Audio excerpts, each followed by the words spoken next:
100 ଟଙ୍କାରେ କୋଟିପତି ହୋଇପାରିବ କି? ଶୁଣିବାକୁ ହୁଏତ ମଜାକ ଲାଗୁଥିବ, କିନ୍ତୁ ଭାଇ ଏହା ମଜାକ ନୁହେଁ। ଏହା ହେଉଛି ଗଣିତ ଆଉ ଡିସିପ୍ଲିନର ଖେଳ।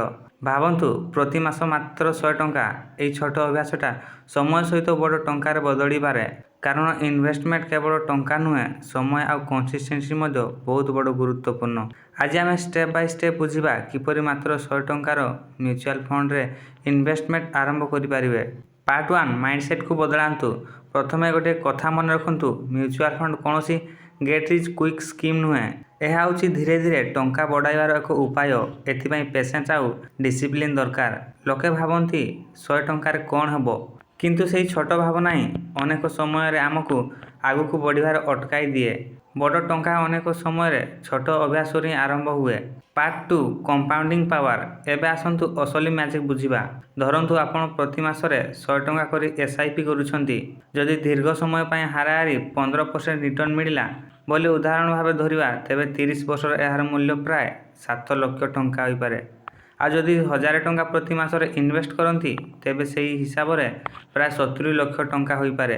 10,000 ପ୍ରତି ମାସରେ ଏହାର ପ୍ରାୟ 7 କୋଟି ଟଙ୍କା ହୋଇପାରେ। କିନ୍ତୁ ଗୋଟିଏ କଥା ଜରୁରୀ, ଏହା କେବଳ ଏକ ଗଣିତୀୟ ଉଦାହରଣ। 15% ରିଟର୍ଣ୍ଣ ନିଶ୍ଚିତ ନୁହେଁ। ମାର୍କେଟ ରିଟର୍ଣ୍ଣ ଉପର ତଳ ହୋଇପାରେ।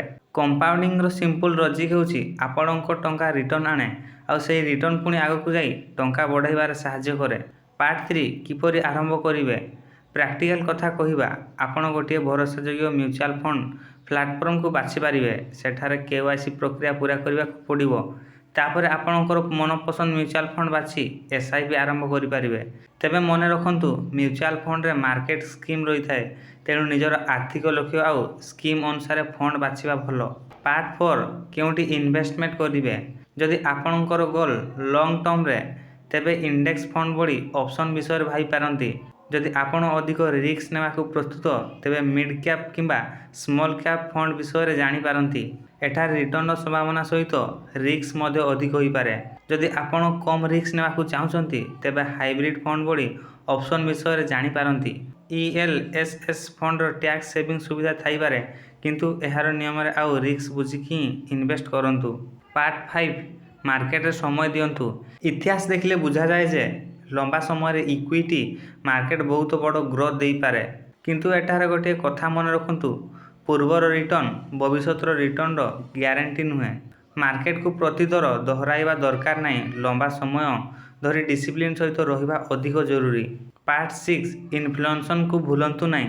ଆଜି 100 ଟଙ୍କାରେ ଯାହା କିଣି ପାରୁଛନ୍ତି, କିଛି ବର୍ଷ ପରେ ସେହି ଜିନିଷ ପାଇଁ ଅଧିକ ଟଙ୍କା ଲାଗିପାରେ। ଏହାକୁ କୁହାଯାଏ ଇନଫ୍ଲେସନ୍। ତେଣୁ କେବଳ ଟଙ୍କା ସଞ୍ଚୟ କରିବା ନୁହେଁ, ଲମ୍ବା ସମୟରେ ଟଙ୍କାର କ୍ରୟ କ୍ଷମତା କିପରି ବଢ଼ିବ ସେଥିପାଇଁ ମଧ୍ୟ ଭାବିବା ଦରକାର। ପାର୍ଟ 7 100ରୁ କୋଟିପତି କିପରି। ଧରନ୍ତୁ ଆପଣ ପ୍ରତି ମାସ 100 ଟଙ୍କା ଇନଭେଷ୍ଟ କରୁଛନ୍ତି ଏବଂ ଗଣିତର ଉଦାହରଣ ଭାବେ 15% ବାର୍ଷିକ ରିଟର୍ଣ୍ଣ ଧରୁଛନ୍ତି। ତେବେ 1 କୋଟି ପହଞ୍ଚିବାକୁ ବହୁତ ଲମ୍ବା ସମୟ ଲାଗିବ। ଯଦି 100 ଟଙ୍କା ବଦଳରେ 500 ଟଙ୍କା କରିଦିଅନ୍ତି, ସମୟ କମିଯିବ। 1000 ଟଙ୍କା କଲେ ଆହୁରି କମ୍ ସମୟ ଲାଗିବ। ଏଠାରୁ ଶିକ୍ଷା କ'ଣ? କେବଳ ଆରମ୍ଭ କରିବା ନୁହେଁ, ଆପଣଙ୍କର ଇନକମ୍ ବଢ଼ିବା ସହିତ SIP ମଧ୍ୟ ବଢ଼ାଇବା ଦରକାର। ଏହାକୁ କୁହାଯାଏ ସେଟ୍ଅପ୍ SIP। ପ୍ରତିବର୍ଷ SIPରେ କିଛି ପ୍ରତିଶତ ବଢ଼ାଇଲେ ଲମ୍ବା ସମୟରେ ଏହାର ବଡ଼ ପ୍ରଭାବ ପଡ଼ିପାରେ। ପାର୍ଟ 8 ସାଧାରଣ ଭୁଲ। ମାର୍କେଟ ଲୋ ଗଲେ ଅନେକ ଲୋକ SIP ବନ୍ଦ କରିଦିଅନ୍ତି। ରିଟର୍ଣ୍ଣ କମ୍ ଦେଖାଗଲେ ଫଣ୍ଡ ବଦଳାଇ ଦିଅନ୍ତି। ତାପରେ କୁହନ୍ତି ମ୍ୟୁଚୁଆଲ ଫଣ୍ଡ ଭଲ ଚାଲୁନି କିମ୍ବା ଲମ୍ବା ସମୟରେ ଇନଭେଷ୍ଟମେଣ୍ଟରେ ତରବରି ନ କରିବା ଜରୁରୀ। ହଁ, ଏହାର ଅର୍ଥ ନୁହେଁ ଯେ ସବୁବେଳେ ଏକ ଫଣ୍ଡରେ ରହିବାକୁ ପଡ଼ିବ।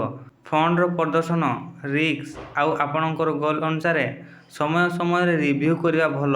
ପାର୍ଟ 9 ଇନଭେଷ୍ଟମେଣ୍ଟ ଭଳି ଭାବନ୍ତୁ। ପ୍ରତ୍ୟେକ SIPକୁ ଖର୍ଚ୍ଚ ନୁହେଁ, ଏକ ବିଚ୍ ବୋଲି ଭାବନ୍ତୁ। ଆଜି 100 ଟଙ୍କା ଲଗାଇଲେ ଛୋଟ ଲାଗିପାରେ, କିନ୍ତୁ ନିୟମିତ ଭାବେ ଲଗାଇ ଚାଲିଲେ ସମୟ ସହିତ ଏହା ବଡ଼ ହୋଇପାରେ। ମୁଖ୍ୟ କଥା ହେଉଛି, ସେଲେରୀ ବଢ଼ିଲେ ଖର୍ଚ୍ଚ ସହିତ ଇନଭେଷ୍ଟମେଣ୍ଟ ମଧ୍ୟ ବଢ଼ାନ୍ତୁ। ପାର୍ଟ 10 ଗୋଟିଏ ସହଜ ଉଦାହରଣ। ଧରନ୍ତୁ ଆପଣଙ୍କର ସାଙ୍ଗ ଜଣେ ଚା' ଦୋକାନ କରନ୍ତି। ସେ ପ୍ରତିଦିନ ଟିକେ ଟିକେ ଟଙ୍କା ବଞ୍ଚାଇ ଲମ୍ବା ସମୟ ପାଇଁ ଇନଭେଷ୍ଟମେଣ୍ଟ କରିବା ଆରମ୍ଭ କଲେ। ପ୍ରଥମେ ଟଙ୍କା କମ୍ ଥିଲା, କିନ୍ତୁ ସେ ନିୟମିତ ଭାବେ ଇନଭେଷ୍ଟମେଣ୍ଟ କଲେ ଏବଂ ସମୟ ସହିତ ତାଙ୍କର ଇନଭେଷ୍ଟମେଣ୍ଟ ମଧ୍ୟ ବଢ଼ିଲା।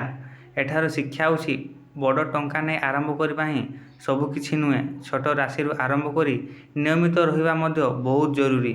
ପରବର୍ତ୍ତୀ ଥର ଯଦି କେହି କୁହନ୍ତି ଭାଇ ମ୍ୟୁଚୁଆଲ ଫଣ୍ଡ ରିସ୍କ, ତେବେ ମନେ ରଖନ୍ତୁ ଇନଭେଷ୍ଟମେଣ୍ଟ ରିସ୍କ ଥାଏ ଆଉ ରିସ୍କକୁ ବୁଝିବା ଅତ୍ୟନ୍ତ ଜରୁରୀ। ତେଣୁ ନିଜର ଆର୍ଥିକ ସ୍ଥିତି ଆଉ ଲକ୍ଷ୍ୟ ରିସ୍କ ଅନୁସାରେ ଇନଭେଷ୍ଟମେଣ୍ଟ କରନ୍ତୁ। 100 ଟଙ୍କା ହେଉ କି 500, ଛୋଟ ରାଶିରୁ ଆରମ୍ଭ କରିବା ଖରାପ ନୁହେଁ।